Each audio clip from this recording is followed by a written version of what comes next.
4 দিনের মাথায় পদ্মা সেতুর 10 নম্বর পিলারে আবারও ফেরির ধাক্কা। ঝড় বৃষ্টির কারণে জাহাজ কন্ট্রোল করতে পারে না, তখন ফিলারের উপরে পড়ছে। ধাক্কা লাগার পরে ফেরি একটু ঘুরে যায়, ঘুরে গেলে আবার নিয়ন্ত্রণে আইনে আমরা ঘাটে এসে দ্রুত এসে ফেরিগুলি গাড়িগুলি নামাই দিই। দফায় দফায় এমন ঘটনায় বিব্রত নৌ মন্ত্রণালয়, চালকের অদক্ষতাকেই দুষলেন প্রতিমন্ত্রী। ফেরিটা আড়াআড়ি ক্রস করেছে, সে সরাসরি এসে পারপেন্ডিকুলার করে নাই, যার জন্য এটা একটা কারণ। এর আগে যতগুলো ঘটনা ঘটেছে সবগুলোই তো একই ধরন, অসচেতনতা উদাসীনতা এখানে কাজ করেছে ফেরি চালানোর ক্ষেত্রে।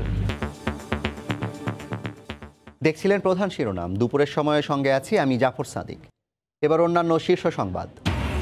দ্বিতীয় দফা রিমান্ড শেষে চিত্রনায়িকা পরিমণি আদালতে রিমান্ড চায়নি সিআইডি, জামিনের আবেদন কিছুক্ষণ পর শুনানি।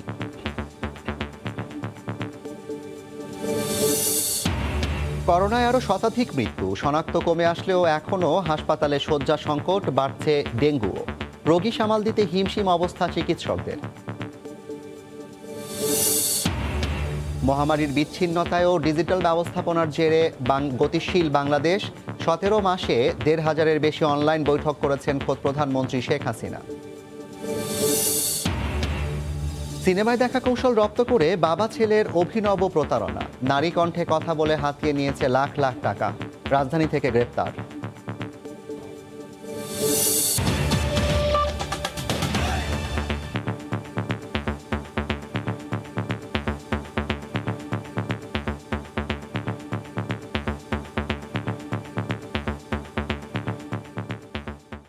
চার দিনের ব্যবধানে আবারও পদ্মা সেতুর 10 নম্বর পিলারে ধাক্কা লাগলো ফেরির। সকালে এই দুর্ঘটনা হয়। চালকের উদাসীনতাই বারবার দুর্ঘটনার কারণ বলছেন নৌ পরিবহন প্রতিমন্ত্রী। 4 দিনের ব্যবধানে আবারও পদ্মা সেতুর 10 নম্বর পিলারে ফেরির ধাক্কা লেগেছে। মাদারীপুরের বাংলাবাজার ঘাট থেকে মুন্সিগঞ্জের শিমুলিয়া ঘাটে আসার পথে শুক্রবার সকাল 6:45টায় ধাক্কা লাগিয়ে দেয় ফেরি কাকলি। এতে ফেরিটির মাঝামাঝি কিছু অংশ ফেটে যায়, পিলারের উত্তর পশ্চিম প্রান্তে দাগ পড়ে গেছে। এ নিয়ে 40 দিনের ব্যবধানে পদ্মা সেতুর পিলারে 5 বার ধাক্কা খেল। প্রথমবার 2 জুলাই, 20 জুলাই ফেরি শাহ মখদুম, 16 নম্বর পিলারে, 23 জুলাই 17 নম্বর পিলারে শাহজালাল, 9 আগস্ট 10 নম্বর পিলারে বীরশ্রেষ্ঠ জাহাঙ্গীর। ফেরি স্টাফরা দাবি করেন বৃষ্টি ও বাতাস ছিল, সেই সাথে পদ্মায় প্রবল স্রোতের কারণে ফেরিটি সেতুর 11 ও 12 নম্বর পিলারের মাঝ দিয়ে আসার কথা থাকলেও 10 নম্বর পিলারে গিয়ে ধাক্কা লাগে। পরে ফেরিটি সেতুর 9 ও 10 নম্বর পিলারের ভিতর দিয়ে শিমুলিয়া ঘাটে পৌঁছে। ফেরিটিতে 24টি ছোট যানবাহন ছিল, তবে যাত্রী ও পরিবহনের কোনো ক্ষতি হয়নি। বর্তমানে শিমুলিয়া বন্দরে 3 নম্বর ঘাটে নোঙর করে রাখা হয়েছে ফেরিটি। প্রচণ্ড বাতাস এবং বৃষ্টি ছিল, স্রোতের কারণে মাছটা নিয়ন্ত্রণ হারিয়ে ফেলায়। ঝড় বৃষ্টির কারণে জাহাজ কন্ট্রোল করতে পারে না, তখন ফিলারের উপরে পড়ছে। ট্র্যাকার লাগানো আছে, ট্র্যাকারে চেক করে দেখলাম যে আজকে কাকলি ফেরিটা আড়াআড়ি ক্রস করেছে কোনাকুনিভাবে, সে সরাসরি এসে পারপেন্ডিকুলার করে নাই, যার জন্য এটা একটা কারণ। নৌ পরিবহন প্রতিমন্ত্রী পদ্মা সেতুর ঘটনাস্থল ও মাঝির কান্দি ঘাট এলাকা পরিদর্শন করেন। পদ্মা সেতুতে বারবার ধাক্কার ঘটনায় নৌ পরিবহন মন্ত্রণালয় বিব্রত। ফেরি চালকের অবহেলার কারণেই এই দুর্ঘটনা। আমরা অনেকগুলো পদক্ষেপ নিচ্ছি, তারপরেও আজকেও একটা ঘটনা ঘটে গেছে। হালকা হলেও আমরা এটা হালকাভাবে দেখতেছি না। আমাদের কাছে যেটা প্রতীয়মান হয়েছে, কিছুটা অসচেতনতা উদাসীনতা এখানে কাজ করেছে। ফেরি কাকলি ছিল ফিটনেসবিহীন। সময় সংবাদ, মুন্সিগঞ্জ। এই মুহূর্তে শিমুলিয়ায় আছেন সহকর্মী নাসির উদ্দিন উজ্জ্বল, সরাসরি চলে যাচ্ছি তার কাছে। উজ্জ্বল, আমরা যেমনটি দেখলাম যে 4 দিনের মাথায় কিন্তু একই পিলারে আবার আরেকটি ফেরি আঘাত করলো। এ বিষয়ে নৌ পরিবহন প্রতিমন্ত্রী যেটি বললেন, তিনি বরাবরের মতোই চালকের অদক্ষতাকে দুষলেন, কিন্তু ফেরিটি যে ফিটনেসবিহীন ছিল এ বিষয়ে তারা কোনো কথা বলেছেন কিনা?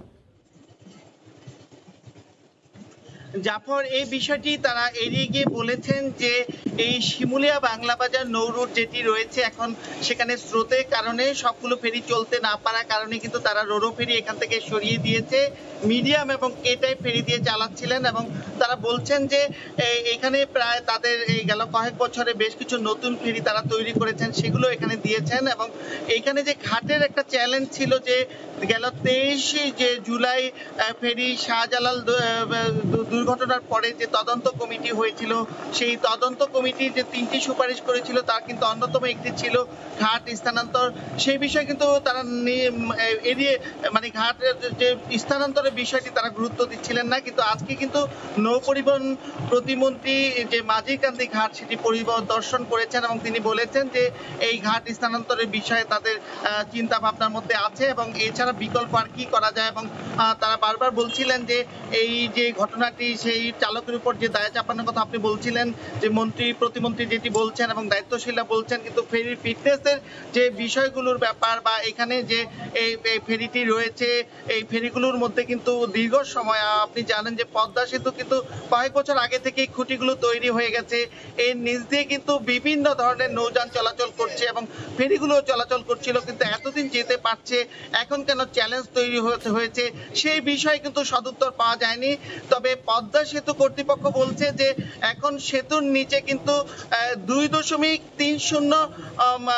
মিটার গতিতে এখানে স্রোত বইছে এবং এইটি কিন্তু গেল বছর এই দিনে 3.10 মিটার গতিতে স্রোত ছিল প্রতি সেকেন্ডে, কিন্তু অন্য বছরের চাইতে এখানে যে পানিও কিন্তু গেল বছরের চাইতে প্রায় 2 মিটারের মতো নিচে।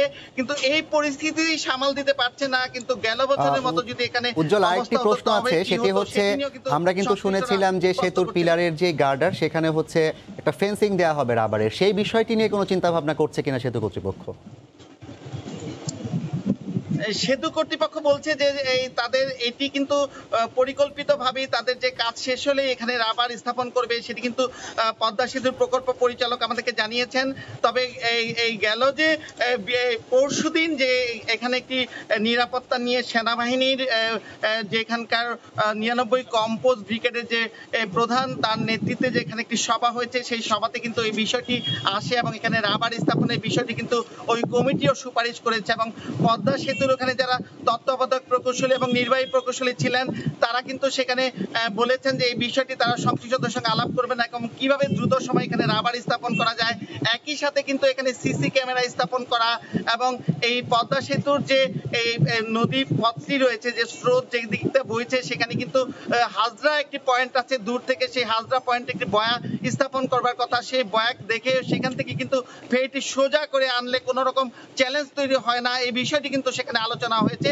তারপরেও যে দুর্ঘটনাটি ঘটেছে সংশ্লিষ্টরা বলছেন সেটি কিন্তু সোজা করে না এসে বাঁকা করে আসবার কারণেই কিন্তু এই চ্যালেঞ্জটি তৈরি হয়েছে বলে সংশ্লিষ্টরা বলেছেন। জাফর, আমাদের সঙ্গে যুক্ত হয়েছিলেন সহকর্মী নাসির উদ্দিন উজ্জ্বল, জানাচ্ছিলেন আজ যে আরেকবারের মতো পদ্মা সেতুর 10 নম্বর পিলারে ফেরির আঘাত হয়েছে সে বিষয়ে বিস্তারিত। পদ্মা সেতুর পিলারের সঙ্গে দুর্ঘটনা এড়াতে ঘাট সরিয়ে নেওয়ার সুপারিশ করে তদন্ত কমিটি। 23 জুলাইয়ের দুর্ঘটনার পর তদন্ত কমিটি পদ্মা সেতু রক্ষায় 3টি সুপারিশ তুলে ধরে। তবে গত 9 আগস্ট রাতে দুর্ঘটনার পর নৌমন্ত্রী সাফ জানান ঘাট সরানোর পরিকল্পনা আপাতত নেই। এগিয়ে চলছে পদ্মা সেতুর নির্মাণ কাজ। নানা চড়াই উতরাইয়ের পর স্বপ্ন এখন বাস্তবের কাছে। এমন অবস্থায় পদ্মা সেতুর খুঁটির সঙ্গে একের পর এক ফেরির ধাক্কা লাগছে। 2রা জুলাই পদ্মা সেতুর পিলারে ফেরির ধাক্কা লাগে। এর রেশ কাটতে না কাটতেই আবারও 16 জুলাই একই ঘটনা ঘটে। একই মাসে 23 তারিখে 17 নম্বর খুঁটিতে আবারও প্রচণ্ডভাবে ধাক্কা দেয় শাহজালাল নামের ফেরিটি। আহত হন 20 জন, 33টি যান ক্ষতিগ্রস্ত হয়। ফেরিতে ফাটল নিয়ে এ যাত্রায় কোনো মতে রক্ষা পায় যাত্রীরা। গঠন করা হয় তদন্ত কমিটি, বরখাস্ত করা হয় চালক সহ কয়েকজনকে। সবশেষ 9 আগস্ট রাতে বীরশ্রেষ্ঠ জাহাঙ্গীর নামের আরেকটি ফেরি 10 নম্বর পিলারে ধাক্কা দেয়। এতে পদ্মা সেতুর পিলারের কিছু কংক্রিট উঠেও যায়। বারবার দুর্ঘটনা থেকে স্বপ্নের সেতু রক্ষা করতে বিশেষজ্ঞ কমিটি সুপারিশ করেছে শিমুলিয়া ফেরিঘাট সরিয়ে আগের মাওয়াতেই অথবা বাংলাবাজার ঘাট সরিয়ে মাঝিকান্দিতে স্থানান্তরে। এতে ফেরি বা নৌযানগুলোকে পদ্মা সেতু অতিক্রম করতে হবে না। তবে নৌ মন্ত্রণালয় জানিয়েছে আপাতত ঘাট সরানোর কোনো পরিকল্পনা নেই। এছাড়া পিলারের চারপাশে রাবার মোড়ানো, দুর্বল ফেরি সরিয়ে স্রোতের সঙ্গে পাল্লা দিতে পারে এমন ফেরি চালুর কথাও বলেছেন বিশেষজ্ঞরা। হরিপদ সাহা, সময় সংবাদ, ঢাকা। অন্য প্রসঙ্গ, মাদক মামলায় 2 দফায় রিমান্ড শেষে আদালতে আনা হয়েছে চিত্রনায়িকা পরিমণিকে। এই মুহূর্তে আদালত প্রাঙ্গণে আছেন রিপোর্টার মার্জিয়া মোমু, সরাসরি যাচ্ছি তার কাছে। মোমু, পরিমণি তো 2য় দফা রিমান্ড শেষে আদালতে আসলেন, তার সাথে কিন্তু আরও অনেককে আদালতে আনা হয়েছে। যদি একটু বলতেন যে পরিমণির যে জামিন আবেদনের বিপরীতে সিআইডি কি বলেছে এবং অন্যান্যদের রিমান্ড শেষে আদালতে আনার পর কি হচ্ছে আসলে। ধন্যবাদ জাফর। মাদক মামলায় টানা 6 দিন রিমান্ডে শেষে এই মামলায় পরিমণির কাছ থেকে গুরুত্বপূর্ণ তথ্য পাওয়া গেছে এবং এই মামলাটির তদন্ত বিচারাধীন থাকায় এই মুহূর্তে পরিমণির জামিন না দেওয়ার বিপক্ষে অবস্থান নিয়ে জামিন না দেওয়ার পক্ষে অবস্থান নিয়েছেন পুলিশের অপরাধ তদন্ত বিভাগ সিআইডির পক্ষ থেকে বলা হয়েছে মাদক মামলা ইতিমধ্যে 6 দিনের রিমান্ডে পরিমণি অতি গুরুত্বপূর্ণ তথ্য তাদের জানিয়েছেন এবং এই মুহূর্তে যদি চিত্রনায়িকা পরিমণিকে জামিন দেওয়া হয় সেক্ষেত্রে এই মামলাটির তদন্ত কাজ বিঘ্ন ঘটবে। এমনকি তারা আশঙ্কা করেছেন যে জামিন নিয়ে চিত্রনায়িকা পরিমণি বিদেশে পালিয়ে যেতে পারেন। ঠিক এমন 3টি যুক্তিতে কিন্তু আজকে আদালতে সিআইডির পক্ষ থেকে পরিমণির জামিনের যে আবেদনটি তারা আইনজীবীরা করেছিলেন তার বিপক্ষে তারা আবেদন জমা দিয়েছেন এবং সিআইডি যিনি মামলার তদন্তকারী কর্মকর্তা তিনি আদালতে তার এই আবেদনপত্রে বলেছেন যে এই মামলায় যদি কারাগারে রাখা হয় চিত্রনায়িকা পরিমণিকে সেক্ষেত্রে তারা সুষ্ঠুভাবে এই মামলাটির তদন্ত সম্পূর্ণ করতে পারবেন। অন্যদিকে আজ সকাল 11:40 সিআইডি যখন চিত্রনায়িকা পরিমণিকে আদালতে হাজির করা হয় এবং তখন থেকে কিন্তু পরিমণির যারা আইনজীবী রয়েছেন দুজন আইনজীবী তারা তার জামিনের আবেদন করেন এবং তারা বলেন যে একজন চলচ্চিত্র শিল্পী হিসেবে বিশেষ করে চলচ্চিত্র অভিনেত্রী তার হাতে কিন্তু বেশ কয়েকটি সিনেমা রয়েছে এবং সেই সিনেমাগুলোর স্বার্থে পাশাপাশি একজন নারী হিসেবে চিত্রনায়িকা পরিমণি তিনি আসলে জামিন পাওয়ার অধিকার রাখেন। মোমো পরিমণির বিষয়ে তো আপনি বললেন, কিন্তু তার সাথে আসলে আজকে কাকে কাকে আদালতে আনা হয়েছে এবং তাদের কি অবস্থা, রাজ কিংবা অন্যান্যরা? জি জাফর, আপনি জানেন পরিমণির গ্রেফতার হওয়ার পরপরই কিন্তু চলচ্চিত্র পরিচালক নজরুল ইসলাম রাজকে গ্রেফতার করা হয় এবং তাকে মাদক এবং পর্নোগ্রাফি আইনে তার বিরুদ্ধে 2টি মামলা হয় এবং আজকে কিন্তু মাদক মামলায় 6 দিনের রিমান্ড শেষে নজরুল ইসলাম রাজকে আদালতে হাজির করা হয়েছে। যদিও পর্নোগ্রাফি আইনে করা যে মামলায় তাকে রিমান্ডে নেওয়া হয়েছিল সেই রিমান্ড এখনও শেষ হয়নি। একই সাথে কথিত মডেল মৌ তাকেও কিন্তু মাদক মামলায় রিমান্ডে শেষে আজকে আদালতে হাজির করা হয়েছে। পাশাপাশি পরিমণির একজন কথিত মামা দীপু তাকেও কিন্তু রিমান্ড শেষে আজকে আদালতে হাজির করা হয়েছে নজরুল ইসলাম রাজের সহযোগী সবুজ আলীকেও। আমাদের সঙ্গে যুক্ত হয়েছেন রিপোর্টার মার্জিয়া মোমু, জানাচ্ছিলেন যে চিত্রনায়িকা পরিমণিকে 2 দফা রিমান্ড শেষে আদালতে এনে তার জামিন আবেদন এবং তার পরবর্তী সবশেষ তথ্য। বাহিনীর কেউ অন্যায় করলে তাদের শাস্তি পেতে হবে বলে হুঁশিয়ার করেছেন স্বরাষ্ট্রমন্ত্রী আসাদুজ্জামান খান কামাল। সম্প্রতি পুলিশের কয়েকজন কর্মকর্তার কর্মকাণ্ডের বিষয়ে প্রশ্নের জবাবে কথা বলেন মন্ত্রী। দুপুরে রাজধানীর তেজগাঁওয়ে এক অনুষ্ঠানে সাংবাদিকদের প্রশ্নের জবাবে স্বরাষ্ট্রমন্ত্রী বলেন, কেউই আইনের ঊর্ধ্বে নয়। অন্যায় করছেন তাদের আইন অনুযায়ী বিচার হচ্ছে, এটা আপনারা সবাই দেখছেন। আপনি যাদের নাম বলেছেন তারা যদি এটা তদন্তের অধীন, সেই জন্য আমি এই নিয়ে কিছু বলবো না। কেউ কিন্তু আইনের ঊর্ধ্বে নয়। ম্যাক্সিমাম পুলিশ সদস্য আজকে আমি মনে করি তারা তাদের দায়িত্ব পালন করছে বলেই আজকে বাংলাদেশ ঘুরে দাঁড়িয়েছে।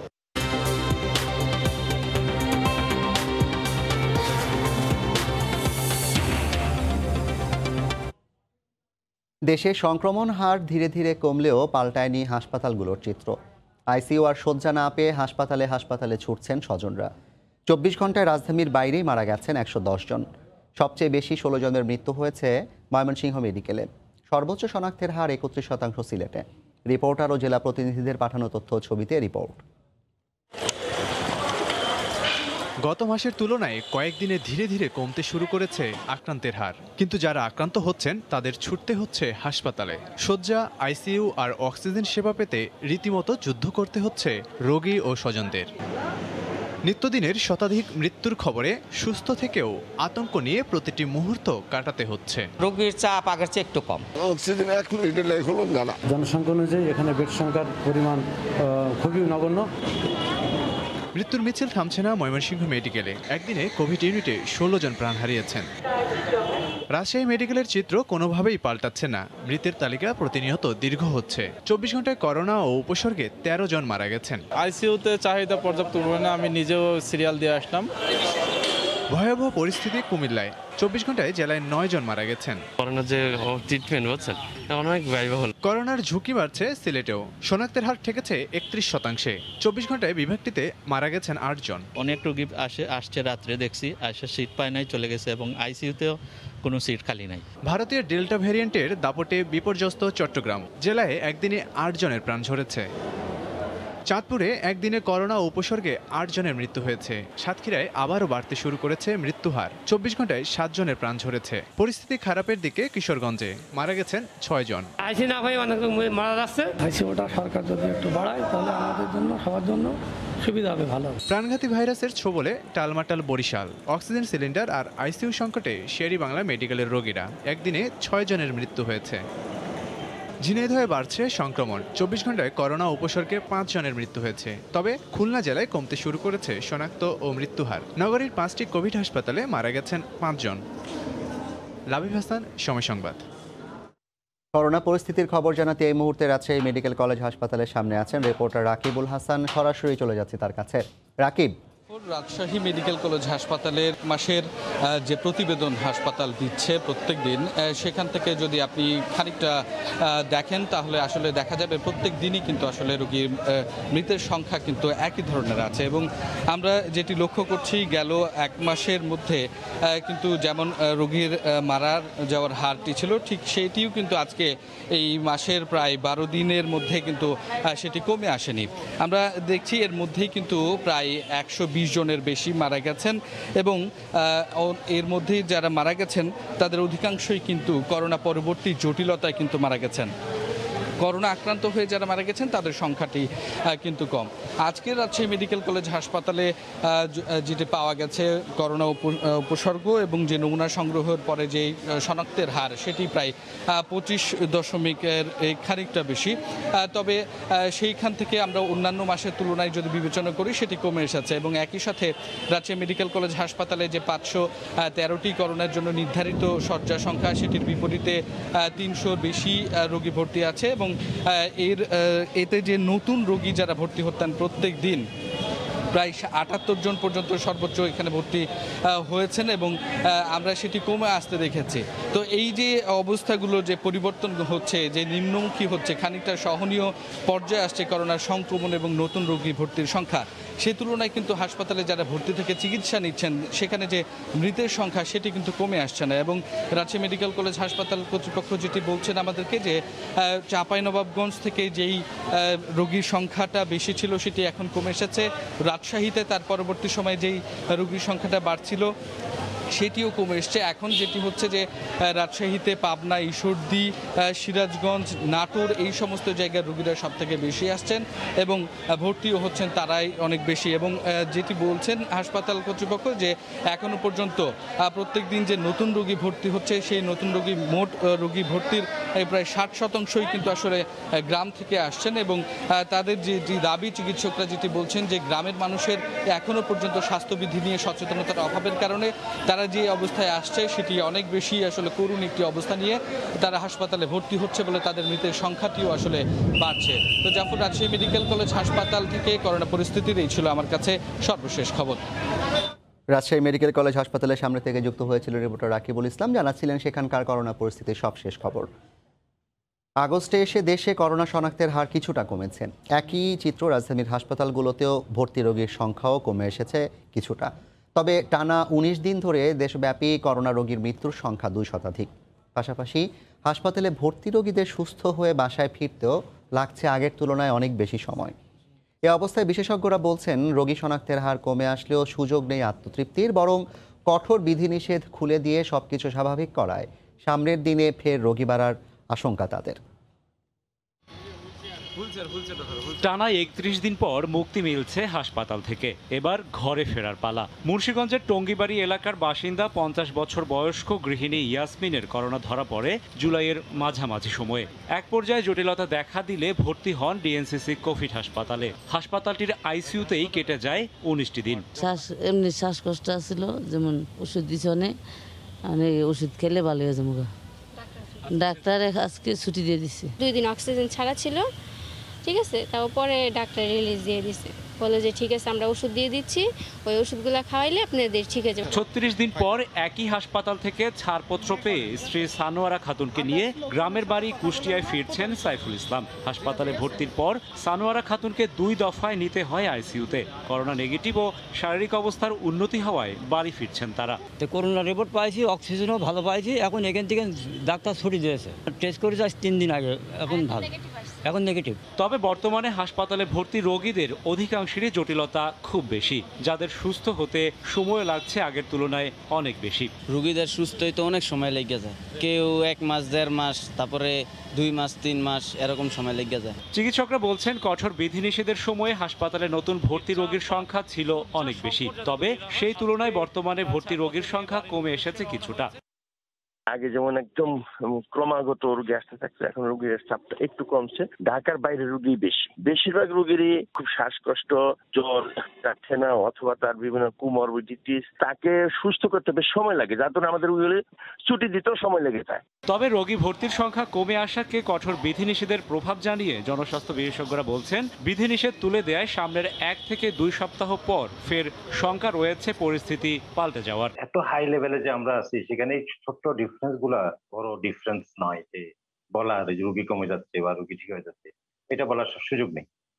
আর হচ্ছে খুলে দেওয়ার পরে যে সংক্রমণটা বাড়বেই, কারণ অবশ্যই মানুষের চলাচল যখন লকডাউন ছিল তার চেয়ে বেশি হবে, কয়েক গুণ বেশি হবে, তাহলে কয়েক গুণ নতুন করে সংক্রমিত হওয়ার আশঙ্কা আছে। এখন সময় বলবে যে এটা আসলে ইম্প্যাক্টটা কত বড়।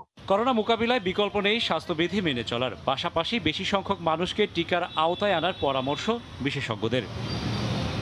রাশেদ বাপ্পি, সময় সংবাদ, ঢাকা। পাল্লা দিয়ে বাড়ছে রাজধানীতে ডেঙ্গু আক্রান্তের সংখ্যা।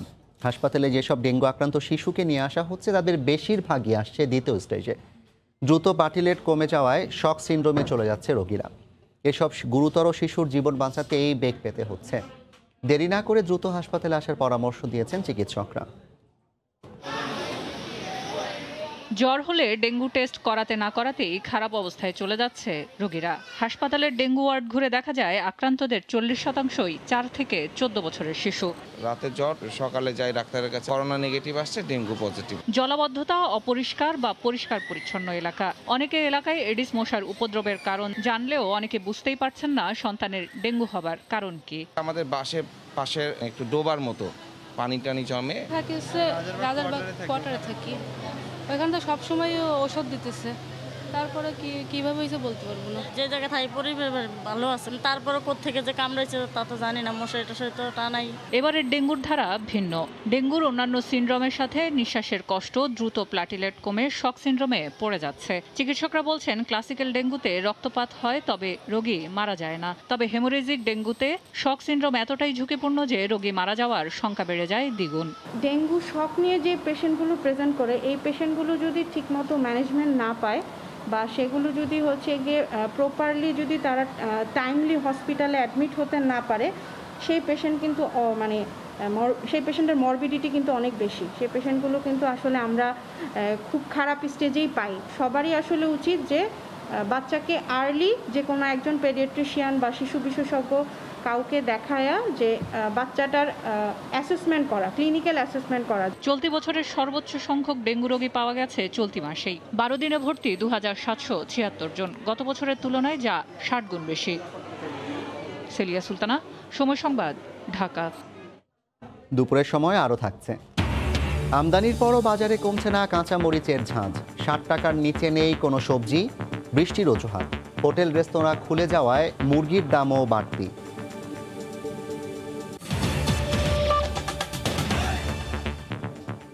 মহামারীর 1.5 বছর পেরিয়ে কোথায় দাঁড়িয়ে বাংলাদেশ?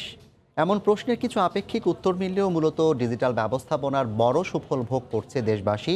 এই বাস্তবতাই এখন বদলে যাওয়ার দৃষ্টান্ত। বৈশ্বিক কিংবা স্থানীয় বিচ্ছিন্নতার মধ্যেও কক্ষচ্যুত হয়নি দেশ। স্বাস্থ্য থেকে শিক্ষা, সব খাতেই ডিজিটাল ছোঁয়া সুরক্ষিত করেছে কোটি প্রাণ। রাষ্ট্রের গতিশীলতায় গেল 17 মাসে 1558টি অনলাইন বৈঠক করেছেন খোদ প্রধানমন্ত্রী। বিস্তারিত জানাচ্ছেন দেবাশিস রায়। করোনার থাবায় লণ্ডভণ্ড সব জীবন বাঁচানোর প্রাণপণ চেষ্টায় পাল্টে গেছে বাস্তবতা। জীবন নাকি জীবিকা, কিসের প্রাধান্যে রক্ষা পাবে দেশ, এই দোলাচলে প্রান্ত থেকে কেন্দ্র।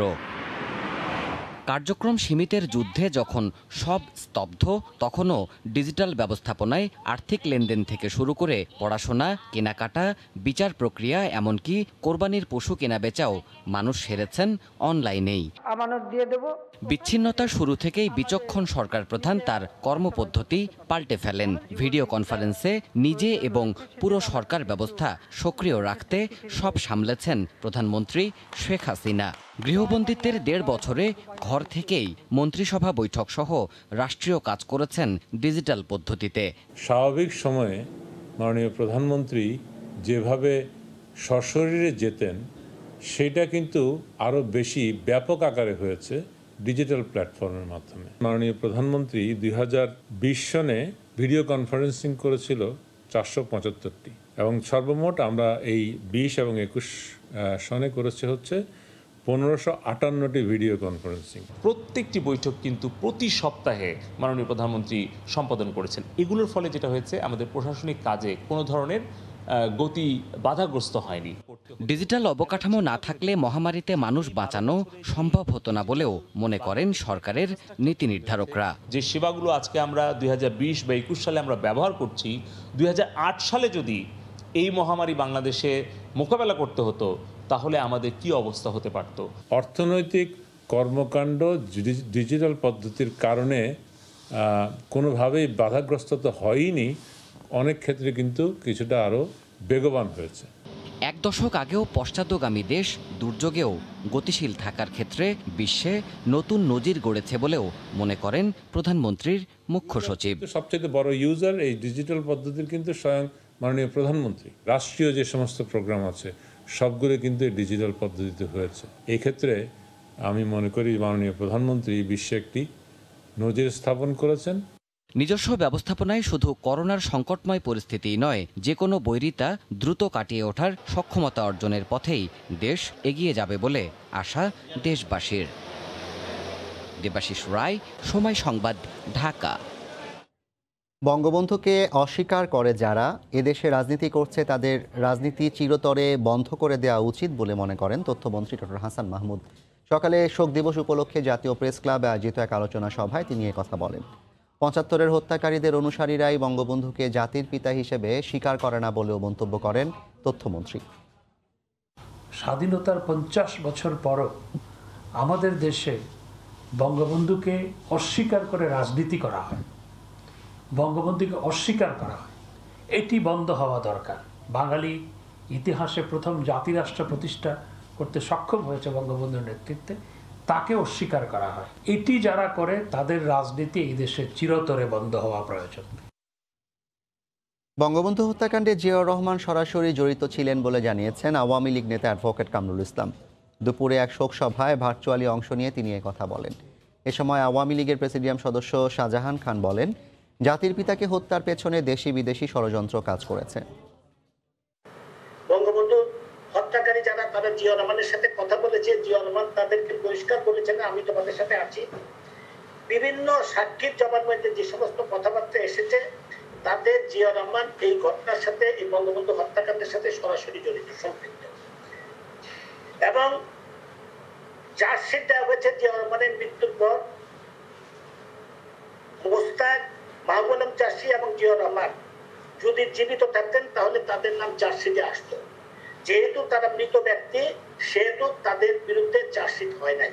বঙ্গবন্ধুকে হত্যা করার শুধুমাত্র এই কয়েকজন গুটি কয়েক পথভ্রষ্ট সেনা কর্মকর্তা নয়, এর পেছনে জাতীয় আন্তর্জাতিক ষড়যন্ত্র, এর পেছনে রয়েছে সাম্রাজ্যবাদী ষড়যন্ত্র। কারণ সাম্রাজ্যবাদীরা তারা চিহ্নিত করেছিল বঙ্গবন্ধু সাম্রাজ্যবাদীদের পক্ষে নয়, বঙ্গবন্ধুর শোষকের পক্ষে নয়। ভিআইপি নম্বর সংগ্রহ করে অ্যাপের মাধ্যমে পরিচয় নিশ্চিত হতো ছেলে, আর বাবা আত্মীয় সেজে নারী কণ্ঠে কথা বলতো। আলাপের এক পর্যায়ে সুযোগ বুঝে অসুস্থতা সহ নানা সমস্যার কথা বলে মোবাইল ব্যাংকিংয়ের মাধ্যমে হাতিয়ে নিত অর্থ। এভাবে বাবা ছেলে মিলে 7 বছর ধরে প্রতারণা করে হাতিয়ে নিয়েছে লাখ লাখ টাকা। আর প্রতারণার অর্থ পুরোটাই ব্যয় করেছে ইয়াবা সেবনে। এমনই প্রতারক বাবা ছেলেকে গ্রেফতার করেছে পুলিশ। শাকির আহমেদের রিপোর্ট। পেয়েছেন একটু মনে করে দেখেন। জলজন্ত পুরুষ কথা বলছেন নারী কণ্ঠে। রাজধানীর গ্যান্ডারিয়ার আলী আকবর তৈরি করত বিভিন্ন মোবাইল অপারেটরের প্রথম সিরিজের নম্বর। এরপরই নিজের ছেলেকে দিয়ে ইমো অ্যাপের মাধ্যমে খোঁজে বের করত ব্যবহারকারীর পরিচয়, নিকটাত্মীয়দের চিকিৎসার কথা বলে ফাঁদে ফেলত সমাজের বিত্তবানদের। আর্থিক অবস্থা খুব খারাপ, এখন সিজার অপারেশন হয়েছে, এখন রিলিজ দিছে, এখন কিছু টাকা বকেয়া রয়েছে, আমাকে 1000-500 টাকা ধার দিলে একটু ভালো হতো। আকবরের পাতা ফাঁদে পা দিয়েছেন এমন ভুক্তভোগীর সংখ্যাও কম নয়। আমার কাছে কণ্ঠস্বরটা নন একজন রিলেটিভসের মতো মনে হলো। আমি বললাম যে অমুক, সাথে সাথে এতক্ষণে চিল্লা এসো, এরকম অ্যাড্রেস করে কিছুক্ষণ পরে খুব হারিনেস নিয়ে বললো আসলে ইমার্জেন্সি প্রয়োজনে তোমাকে ফোন করেছি, আমার একটু খুব প্রবলেম, আমি বাইরে আছি, আমার কিছু টাকা দরকার। সাথে সাথেই সে ফোন দিয়ে বলে আমার ভুল হয়ে গেছে, আমি তো 5000 বলছি, মনে হয় 5 না 10,000 টাকা লাগবে। তুমি যদি 3000 টাকা কিছুক্ষণের মধ্যে বিকাশ করে পাঠাও তাহলে অনেক উপকার হয়। পুলিশ বলছে সিনেমার একটি দৃশ্যে অনুপ্রাণিত হয়েই কণ্ঠ পরিবর্তনের মাধ্যমে মানুষকে ঠকানোর কৌশল রপ্ত করেন আকবর ও তার ছেলে। কখনো কখনো আশ্রয় নেন বিশেষ সফটওয়্যারেরও। ভিআইপি নাম্বার যেমন 01711 or 111 এইভাবে নিয়ে সে নিজে নিজে নাম্বার বসাতো। এই নাম্বারগুলিকে সে পরে আপনার ইমোতে ইম্পোজ করতে, যদি ইউজারের সেখানে পরিচিতি পেয়ে যায় তখন সে করে কি এই নম্বরে ফোন করে, তার এই আবেদনে কেউ সাড়া দিত, তখন সে করতো কি আবার হয়তো আরেকটা অ্যামাউন্ট চাইতো।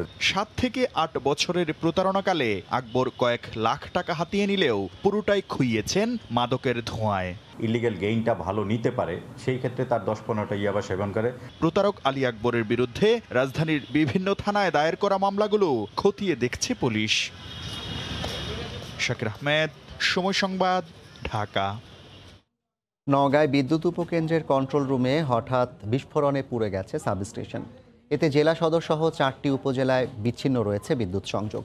আকস্মিক দুর্ঘটনার কারণ খুঁজতে 4 সদস্যের কমিটি করা হয়েছে। এদিকে প্রচণ্ড গরমে বিদ্যুৎ না থাকায় বিপর্যস্ত জনজীবন। নওগাঁ থেকে আমার রকির রিপোর্ট। নওগাঁর কাঁঠালতলী এলাকায় নর্দার্ন ইলেকট্রিক সাপ্লাই নেসকোট সাব স্টেশন। শুক্রবার ভোর 6টায় এই সাব স্টেশনের কন্ট্রোল রুমে হঠাৎ বিকট শব্দে আগুন ধরে যায়। এতে কন্ট্রোল রুমের পুরো ইউনিট পুড়ে যায়। মুহূর্তেই জেলা শহর ছাড়াও 4টি উপজেলায় বিদ্যুৎ বিচ্ছিন্ন হয়ে পড়ে। সকাল থেকেই পুড়ে যাওয়া কন্ট্রোল রুম মেরামতের চেষ্টা করলেও বিদ্যুৎ বিভাগ বলছে হঠাৎ এই দুর্ঘটনায় ব্যাপক ক্ষতি হয়েছে।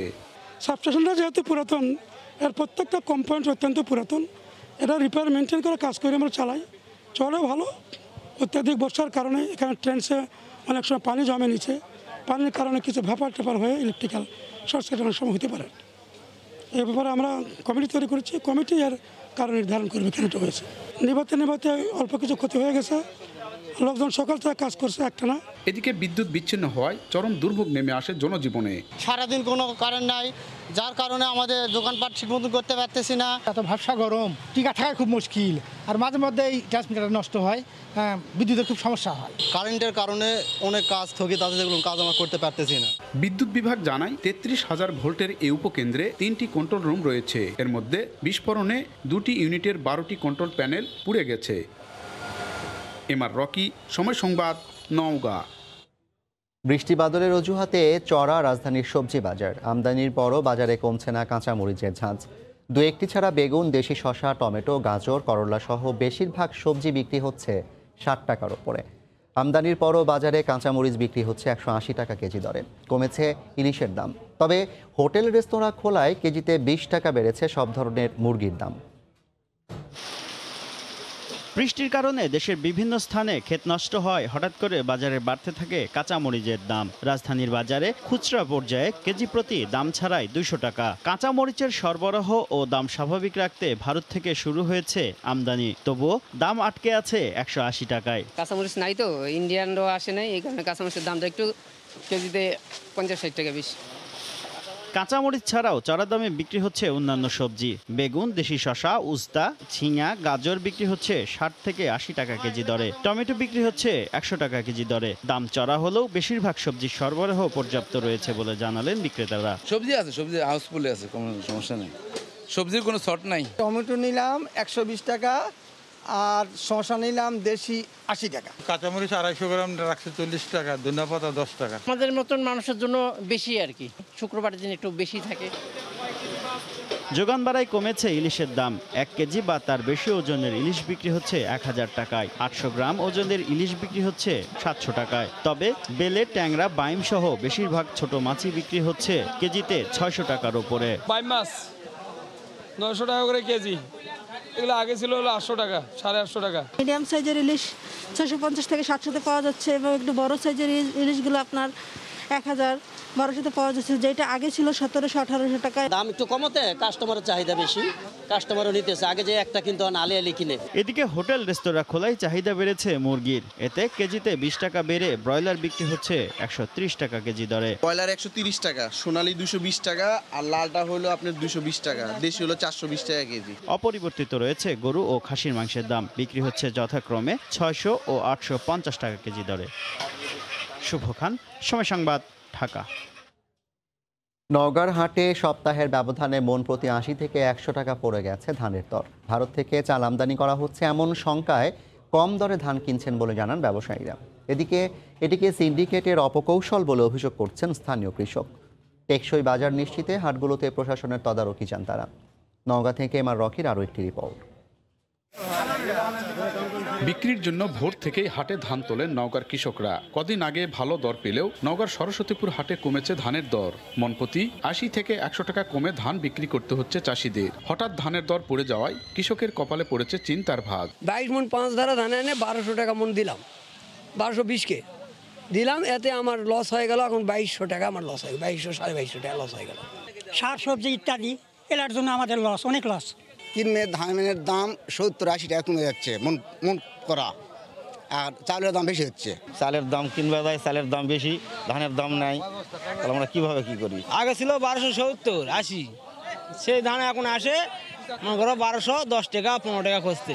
ব্যবসায়ীরা বলছেন ভারত থেকে চাল আনা হচ্ছে, এমন খবরে প্রভাব পড়েছে ধানের বাজারে। লোকসানে না পড়তেই কম দরে কিনতে হচ্ছে ধান। আমাদের যে মিল পার্টি আছে তারা বলতেছে বাইরে থেকে যদি চাল আসে তাহলে আমরা লস খাই যাবো, বিদায় আমার এত দানে ধান দিব না। হয়তো আগামীতে যে ইন্ডিয়ার থেকে, ভারত থেকে চালটা আসবে, তারা সেই ধান কিনতে ভয় পাচ্ছে।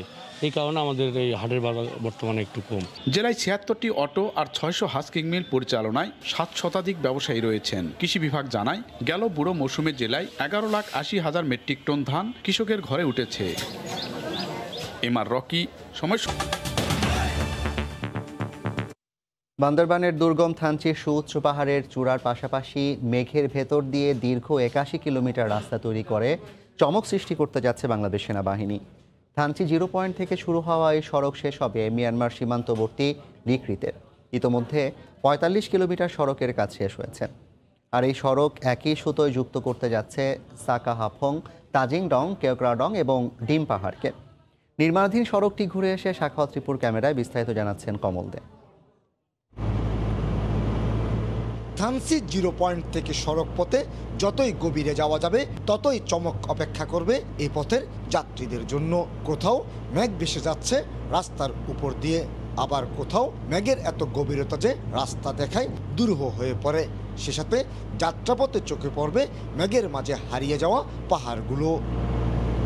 3 পার্বত্য জেলায় সড়ক নির্মাণে আলোড়ন সৃষ্টি করে চলছে সেনাবাহিনীর ইঞ্জিনিয়ারিং ইউনিটগুলো।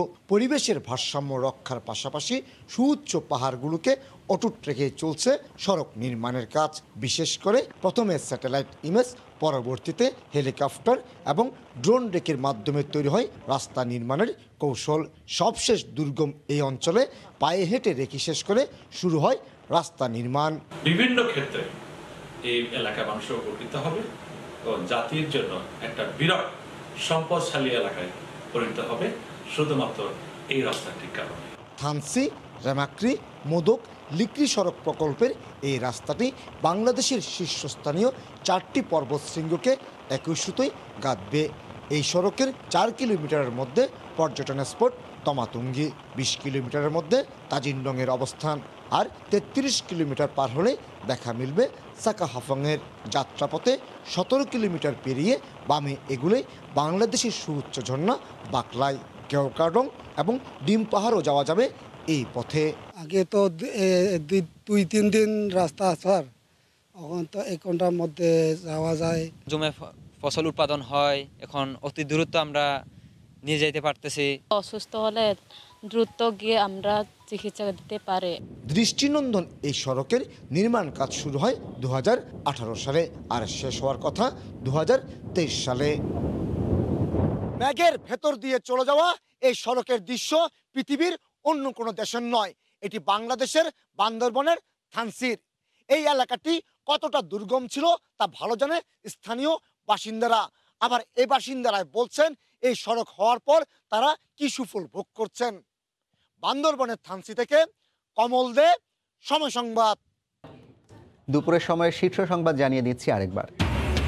4 দিনের ব্যবধানে পদ্মা সেতুর 10 নম্বর পিলারে আবারও ফেরির ধাক্কা, চালকের অদক্ষতাকেই দুষলেন প্রতিমন্ত্রী। ফিটনেসবিহীন ছিল ফেরিটি। দ্বিতীয় দফা রিমান্ড শেষে চিত্রনায়িকা পরিমণি আদালতে। রিমান্ড চায়নি সিআইডি, জামিনের আবেদন শুনানি শুরু।